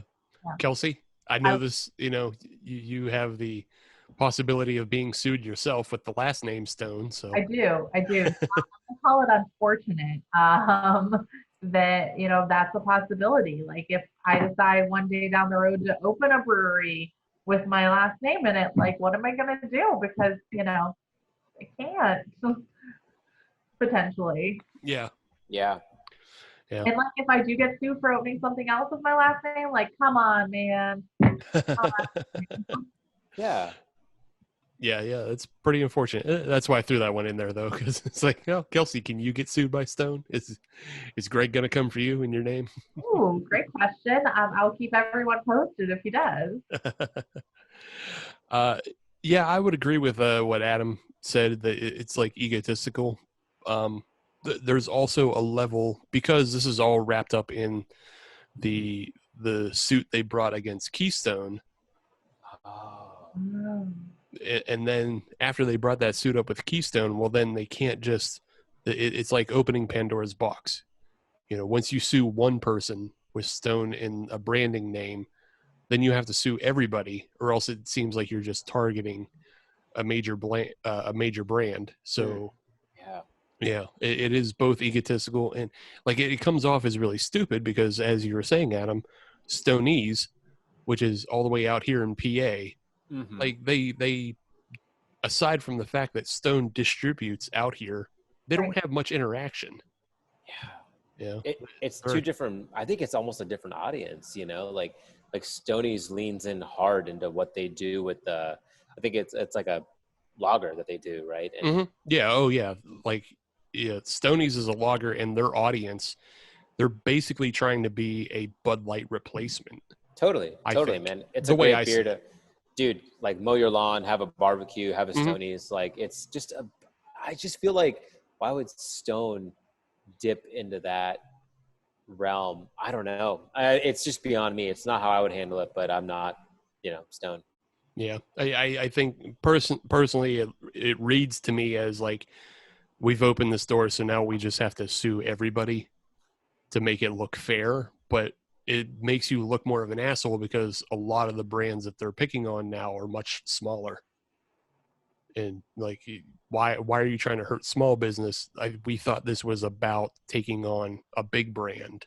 Yeah. That was, trying to take advantage of craft beer, but now it's just craft beer hurting craft beer. Yeah. Yeah. It's I like Kelsey's unfortunate because at the end of it, you're sitting there with these legal documents or a cease and desist or whatever it might come to. And you're just like, damn, this is kind of unfortunate, Yeah. All right. Bummer. So that was kind of a bummer one, but I'll move on to a better one now. The fact that Busch is making beer for dogs is blank. Whoa. Really? Yes, really. Oh. We could talk more about what they're actually making, but I just want to get the initial reaction off the sentence. Wow. So I guess I would fill that with interesting because A, I didn't know, and B, I'm definitely not like a dog expert. I love Grist House and like dogs. If there's a little bit of a beer spill, they'll like lap it up, and it's like not a huge deal. But you're not trying to like feed your dog a whole ass beer. I did not realize Busch was making dog beer. I guess I find that interesting because after this show, I'd love to Google it and learn more about what that is and what that even means. Because I remember like being, younger and like drinking and just like, being at a party and like someone's dog rolls out and everyone's like, oh, give the dog a beer. But it's like, yeah, they'll like lick a couple of sips, but they're not enjoying it. They're just like amongst a beer, right? Right. I'm gonna say that's ridiculous. Does your dog really need a beer? Like, just here and there. Like, I understand he's man's best friend and everything, but man and woman's best friend. But like, are you really going to be like, here you go, buddy, let me pour a whole beer in your water bowl? Like, I think it's ridiculous. Okay, well, I'll give you guys a chance. You can re-answer this one because I'll explain what Busch is actually making. They are canning pork bone broth is what it is. Oh. So It's there's like a treat. It's almost like a sweet treat. Okay. Yeah, there's no actual alcohol in it, and there's like no hops in it. It's pork bone broth with like celery and some other things. And they're saying, but it's just coming in a beer can. So it's like you can share a beer with a dog, but not really. They said it doesn't even really taste great to humans. So there's no point in you drinking it or trying to make soup with it. But they said, yeah, you can either pour it in the dog dish and it looks like beer, or you can, pour it over some dry food and give them a treat that way. But yeah, it's not really actual beer. So if you have new thoughts. I'd like to amend my answer to adorable. Yeah, and I would just say my only amendment would be, well, it's hard to get it down to one word, but I guess what I'm thinking of is like from a marketing perspective, great for a one-time event. Maybe think through the like full-on sales strategy. Like if, say, like a brewery that's super dog-friendly, Grist House or Spring Hill or somebody like that did Doggy Day and like did that as part of the day. What a great fit for like the theme and the event to have like this pork belly broth beer for the dog as a whole product line. Like, damn, like they really leaned into it. So, wow, there it is. Damn, dude. Yeah, I would say good for an event, like a one-time thing. Maybe think about if you want to take this to mass production, if it's like how much does it cost? Like, yeah, are they selling? I can't tell you. Like 12 packs? Like, how are they packaging that for the consumer? I'm pretty sure it is coming in like 6 packs. Oh. So it is. Let's see if I can find a price quickly here. Oh, actually, it's coming in 4 packs. Okay. Yeah. They don't have a price on it though because it's sold out. So, as a one-time event, it is already. Wow. Yeah, that's fascinating, dude. I had not heard of that at all. But yeah, I would say interesting, but also, yeah, like great for like a one-time limited seasonal push. But yeah, if this stays around, like, yeah, maybe that aluminum could go towards beer. Right. Yeah, we are in a bit of a not to cut you off, Kelsey, but yeah, we are in a bit of a can drought. So putting pork bone broth in that isn't the greatest. Right. I was going to say, I feel like this is something that could become almost like a party punishment for some people potentially. Like if you're playing King's Cup, this goes in the middle. If you're playing 13 beers, this becomes one of the beers. Oh. Or like if you do like a beer roulette and you get a brown bag and like randomly choose, like this could be one of the screw one of your friends over. That would suck. Like, oh shit, you got the dog brew. Yeah, like, haha, you got dog beer, man. It's bone broth, but it's So I'll say I did look it up. It's $10 for a 4-pack. Okay. So cheaper than a Hitchhiker 4-pack, but it's no beer or they're not 16 ounces either. So yeah, it's an interesting marketing strategy for sure. Yeah, I do like Kelsey's idea though that reaching outside of the intended market for punishments and jokes. All right. So our next prompt, and this one is going to be a little bit sports focused, but it's also beer focused. Bud Light is running another stupid promotion. So they've been on a kick of running stupid promotions of being like the beer of Utah and like trying to give away beer if the Cincinnati's red pitcher threw 14 strikes or whatever in 2 games. But their newest one is fantasy football related. I know what this is. This is Okay. So drafting Gardner Minshew, the Jacksonville Jaguars QB, in the first round of fantasy football for a chance at free Bud Light is blank. So it's not even free Bud Light. It's just a chance to win Bud Light if you draft this QB in the first round. First round.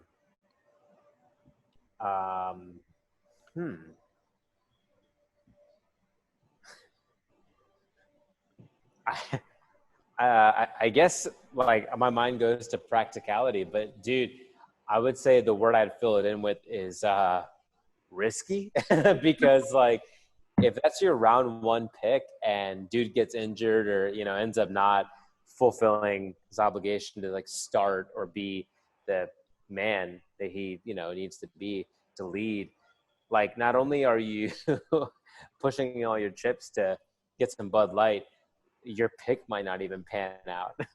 Right? Right. I think the other caveat of this is that if you draft Gardner Minshew in your first round and you win your fantasy league at the end of the season, you have a chance to win, I think, like a season's worth of Bud Light. Wow. So I think there's a second part of this. Oh, okay. I guess I missed that, but yeah. I just saw drafting him, and I was just like, that's So risky as hell. Yeah, there's a lot of conditions to this, but Kelsey, do you think, well, what do you think? I want to hear your thoughts on this. I think it's bold of Bud Light. I think it's kind of brilliant as well because if you think about it, like Minshew, I'd say is like a mid-tier quarterback. Obviously, it depends on how Jacksonville's going to be doing. It depends on all the other players on their team. But, you know, I think he's like quarterback 22 on Matthew Berry's list right now. But if you have the balls in your fantasy league to be like, you know what, I'm going to pass up Christian McCaffrey if he's still on the board. I'm going to pass up Saquon, and I'm going to draft Gardner Minshew. Number one, like, you're either a fantasy genius or you're just like, you know what, I'm going to try this chance for Bud Light all season. Like, it's kind of ballsy. Yeah. And it's hilarious, too. I guess it also depends on how much you love Bud Light as well. Right, because if you're like, Bud Light, if you're like, Bud Light over all my life beers. Bud Light is better than Miller Lite. Bud Light is better than Coors Light. Bud Light is better than that Canadian crap. Love that Light. Like, maybe someone is like super into it and they're like, you know what? I don't want to pay for Bud Light all season, so I'm going to take this risk and then build my entire offense and like fantasy team around him and his mustache. And Uncle Rico from Napoleon Dynamite. Yeah, he does look like Uncle Rico. Literally, yeah. Yeah, it's a risk, but I like the bold because like somebody at some ad agency was like, this is where we're going to pitch AB and Bev. This is where we're going to pitch like your fall advertising cycle of, you know, ads around this dude. He's our guy. Right. He's our like centerfold. Like we're going to roll with it. Yeah. I mean, they got Minshew on. So I follow Gardner Minshew on Instagram, full disclosure.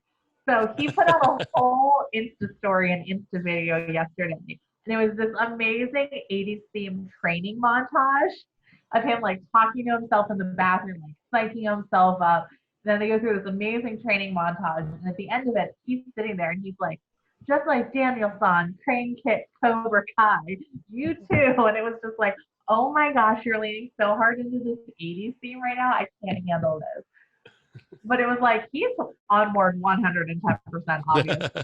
So, I mean, from a humor standpoint, it's brilliant. All right. So I have a tack on question to this. I don't think Bud Light is worth it to any of us to pick Gardner Minshew. What beer is worth it to make you pick Gardner Minshew first round? Ooh. Wow. That's a great question, dude. I like, man. Yeah. I mean, I feel like I've had a lot of great beers this year, but one that stood out to me that I was like, and you might have seen it on my Twitter, Steve, but like about a week or two ago, when I had that Sassafras, that tree collab with Dancing Gnome, it was at 2.8% petite beer. Huh. No, I didn't see that one. Oh, dude. So they're doing their like tree collab. It's like 12 months, 12 beers, one a month. and I guess July beer, or July or August beer was Sassafras, and it was a 2.8% petite IPA. It was literally incredible. It's like, it was the best beer I've had this year, one of the best beers I've ever had in my life. And I would pick Gardner Minshew for a chance at a year's supply of, Sassafras. Because it was just like, I could just like drink this while operating machinery or doing anything. Like, it was That's like a lunchtime beer, easy. You just have a year of it, yeah. So yeah, I would say that for sure. That was the best beer I've had this year, and it was, it was one that I was like, damn. I like wrote to Andrew, and I was like, "Dear Andrew, this was fucking awesome. How did you do that?" Oh, that sounds really good. Oh gosh, I don't know what beer I would draft Gardner Minshew. It would have to be something really rare or something that I can only get super seasonally. But I can't like pick one out of the plethora of craft that I've had in order to do that. I think for me, it's not necessarily a single beer, but it's definitely just like making sure that I got a whole series of something. Mm-hmm. Because we were talking earlier in last segment of how like I haven't had everything from the Utterly series. So I think maybe like for me, it might be Hole Punch. If I made sure I got every Hole Punch release for a year, I would draft Gardner Minshew. Yeah. That's fair. Yeah. I think that's a good trade-off for sure. Yeah. It's just to make sure I got everyone. And then I didn't have to pay for them. I didn't have to search. I didn't have to trade. I didn't have to do any kind of crazy bullshit. Yep. I just get them. Just got them. Yeah. So, Adam, Steve and I play in the same fantasy football league, and currently Steve is sitting in third in our draft order. So, Steve, are you going to draft Gardner Minshew in the first round? Hell no. I was like, wow, what a question. Like, that would be amazing. He was like, yeah, you know what? Actually, I'm thinking I am. Are you drafting Gardner Minshew in the first round? No. Are you with your number 2 in that draft order? Are you taking him? I have other leagues that I would consider potentially drafting him in, so not this one. I mean, you've already had that awful losers trophy in your house, as have I. So, yes, and I don't want it back ever. Okay, I'm just saying. It is literally a toilet seat with with your face posted on it if you lose. Unfortunately, both Kelsey and I have been recipients. Oh, dang. Yeah, it's harsh. Yeah, you'll have that. As is tradition, right? Like, yeah. Kelsey pulled off the good one though, in which she had the loser's trophy and her husband had the winner's trophy at the same time. So a house divided. Damn. Yeah. Sorry. That's tough. Yeah. Wow. Man, I was part of a fantasy football league in like 2011. Like, this is years ago, and I remember I was in the league, and it was me and my girlfriend at the time and her whole family. And in the middle of football season, we broke up, and then I won the league. Oh no! Yeah, dude. Talk about awkward. I had to like email the father of my ex-girlfriend, like, "Hey, just FYI, hope you all are well. We broke up, but I won the league, so somebody else that money." Yeah. They still mailed it to me. They're like, "Yeah, whatever. All right, here you go." Right. Yeah, like weird timing, weird relationship, weird like way to earn a little bit of money.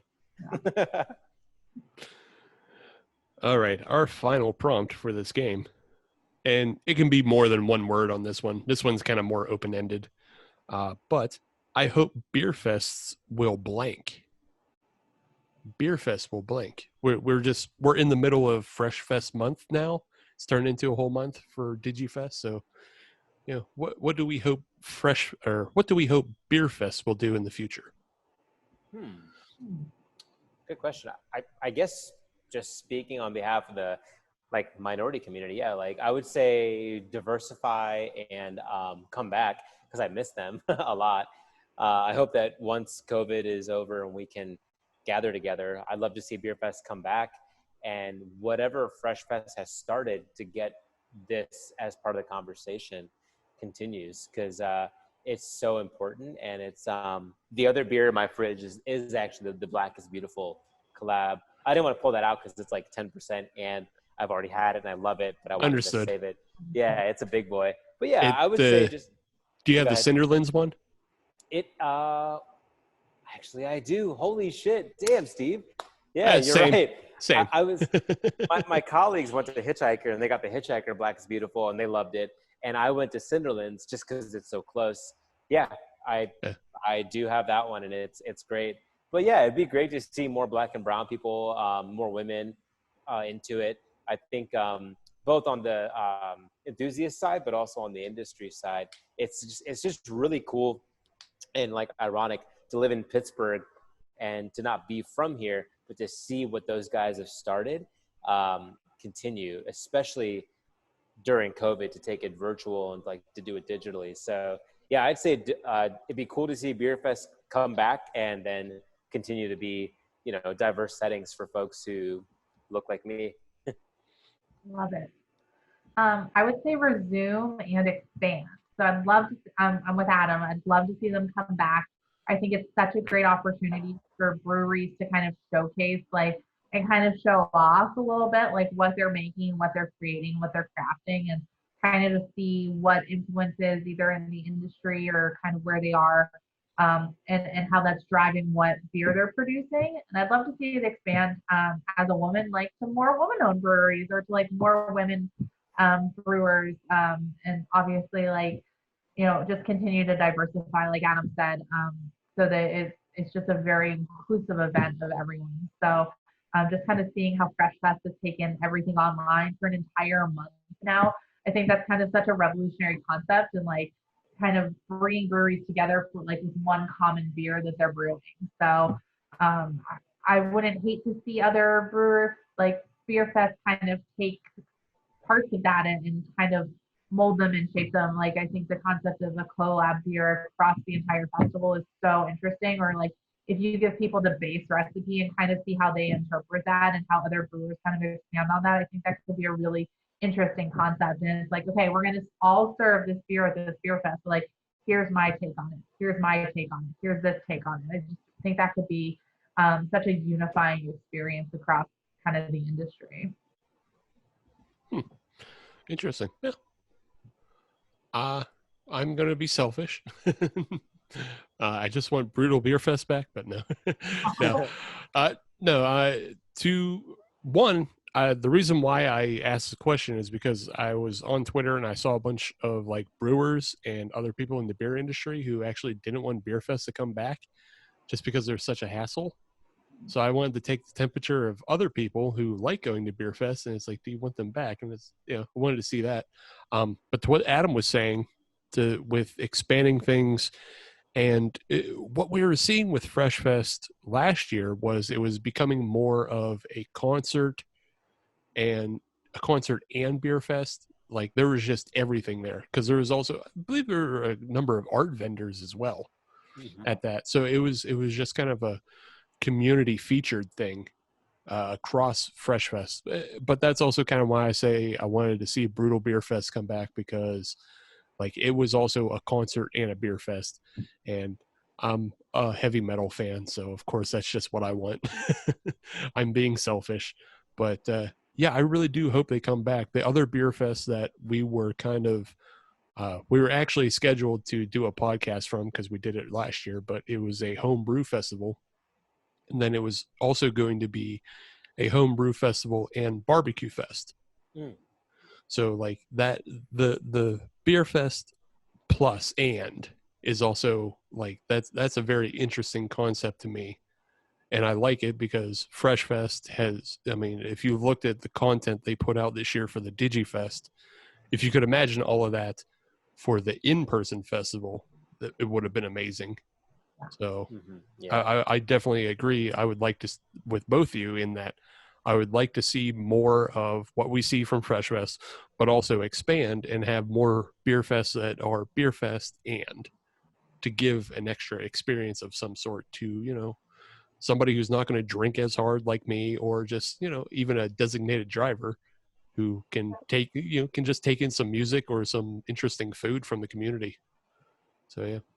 I love that idea. Yeah, that is true. Yeah, like Fresh Fest did a great job of amplifying some of the Black artists and Black performers that normally don't even drink beer, and it was awesome seeing them and talking to them and be like, yo, like, what's up, how are you guys feeling, like take the temperature, like kind of read the room. They're like, yo, we're actually having fun, like this isn't like our main day-to-day thing, but we kind of like, we rock with this is awesome that like we get to see people that we know, we love, and all hang out. And then like I think Nappy Roots headlined it last year, and that was awesome.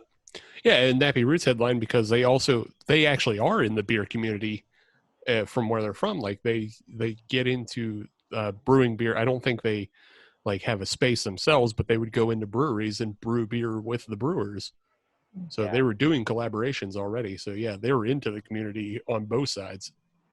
That's awesome.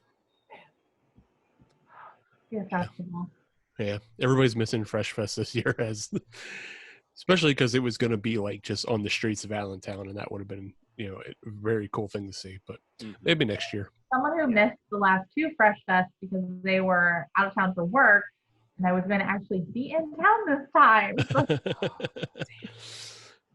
Yeah, that bummed both you and Katie out. Because Katie was going to be back this year too, but she did get to go last year, so she's fine. Next year. But yep, cool. Well, that's how we play the ripped off version of PTI Word.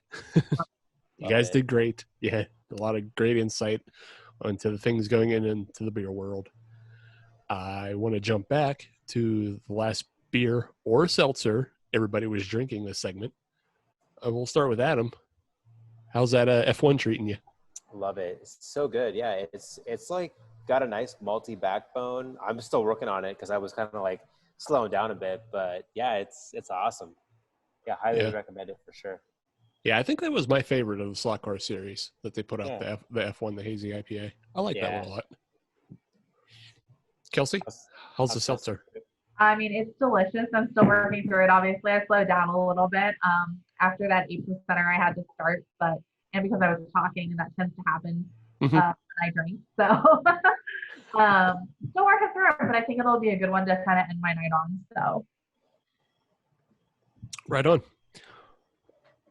For me, because I let you two talk throughout the segment, I pretty much finished that Grenado of the vanilla oak aged Belgian, the 15% Belgian from Abjuration.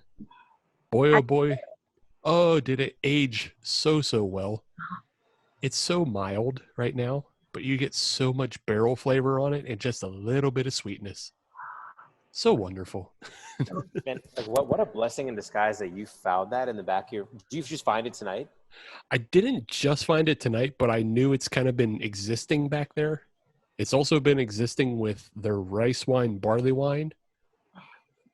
I've been holding on to these for like special occasions, but what I actually found was that I have 2 of the vanilla oak aged Belgians, so I could afford to drink one tonight and still keep one for a later time, which will probably be December, as I drink both for my birthday. Hurrah!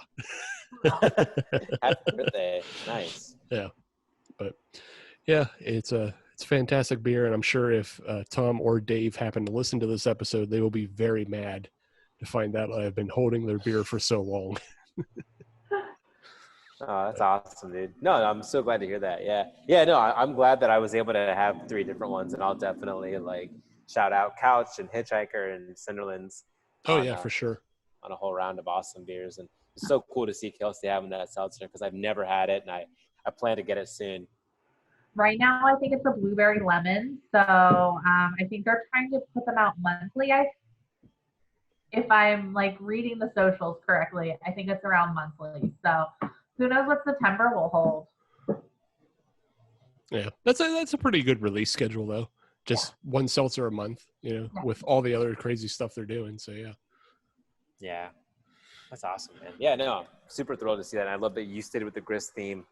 Yeah, I'm supporting, I think I was supporting Hitchhiker last time I was on. So tonight it's all about Grist House. So, or last time I was on, I don't know. Who knows? Hashtag support local, so. Look, I mean, I think by now everybody who's listened to the show knows that like the Grist House, Hitchhiker, and Abjuration are pretty much the big three we support all the time on this show. So not that we don't support anybody else, but it's just those are super common on this show. Nobody's surprised, but it's, you know. Yeah. No, yeah. And honestly, going back to Steve's point, when you pulled out that like sour ginger that was out of state, it was awesome to see that, because I know that you're having me on and I'm like verylocal.com and like supporting local. So of course I've got this like local array. So it's awesome that like on tonight's show, we got some non-local to Pittsburgh stuff, still craft, but I forget, that was from, you said Missouri? Yeah, Gulfport, Missouri. Yeah, Dude, so dope. it's just a real rando of a beer. I support that though. I love it. Yeah. Well, I mean, I did a bunch of bootlegging from Vintage Estates this weekend, but all that stuff is like kind of reserved for other future episodes. It's all themed together. Damn, man, my man's got a collection. Jeez. No, I need to get out to vintage first off.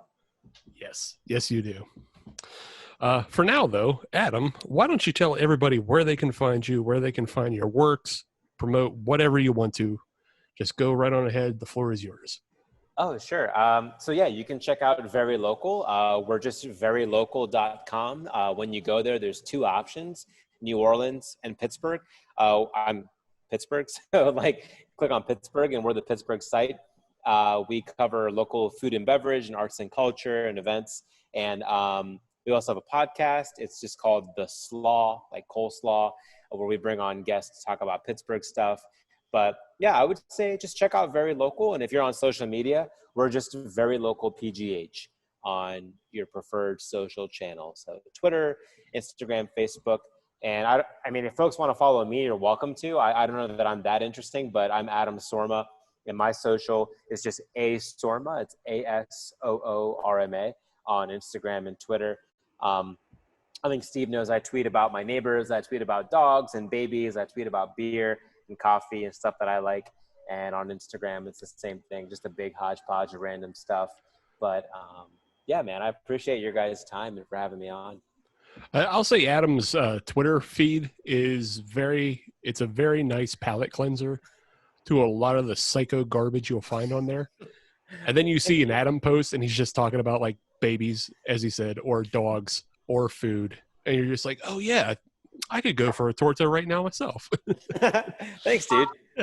Following you right now because. Oh, thanks. Yeah, appreciate that. Yeah, no, I don't know. I don't know if it's just like sometimes the way I feel about Twitter is there are two people who like Twitter, me and Donald J. Trump. And that is so odd to think that way because like my buddies, I'm like, hey man, like if you want to keep up, just add me on Twitter.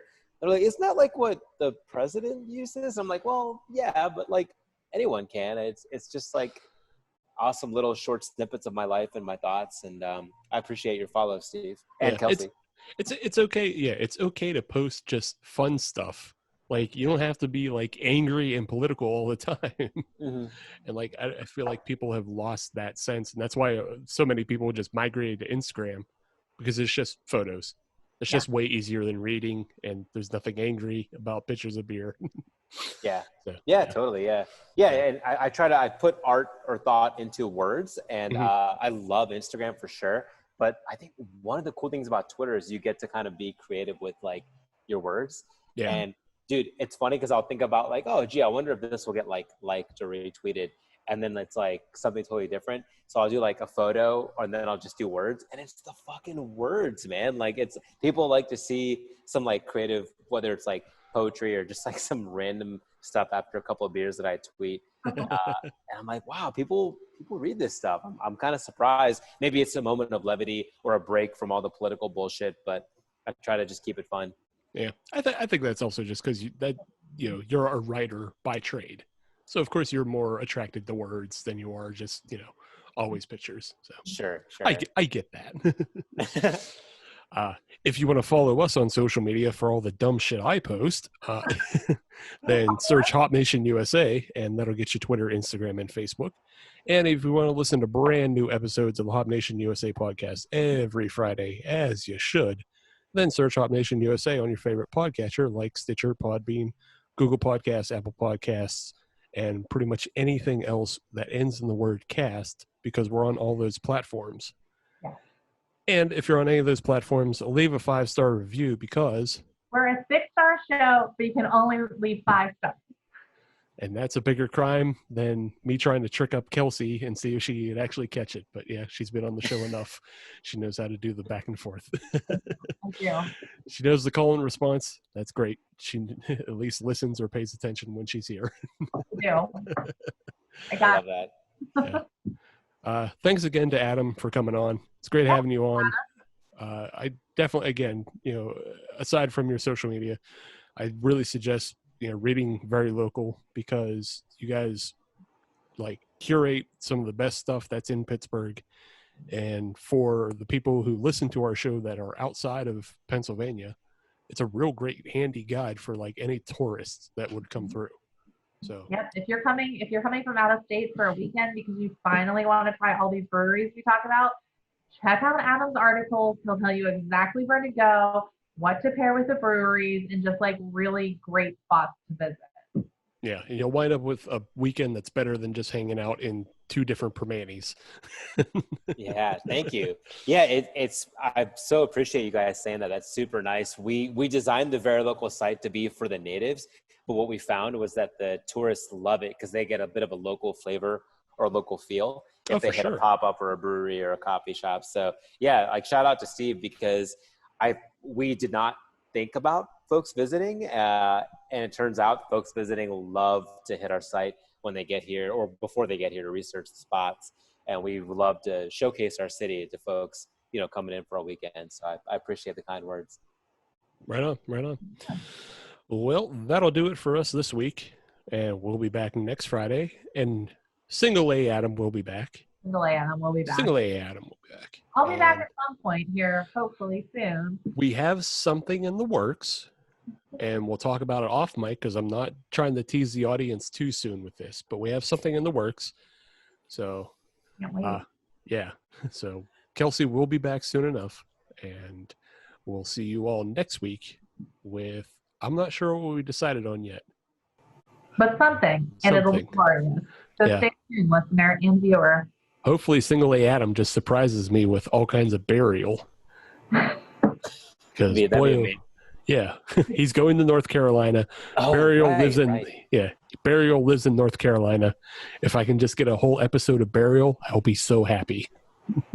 Just need to text him every day. Yes. Well, I don't bother people on vacation. Oh, I'll bother him for you. Well, you go ahead. That's you. That's not me. I don't have control of your life. You do what you want. Perfect. I'll bother him for you then. All right. Well, we'll see you all next week. Bye-bye. Bye.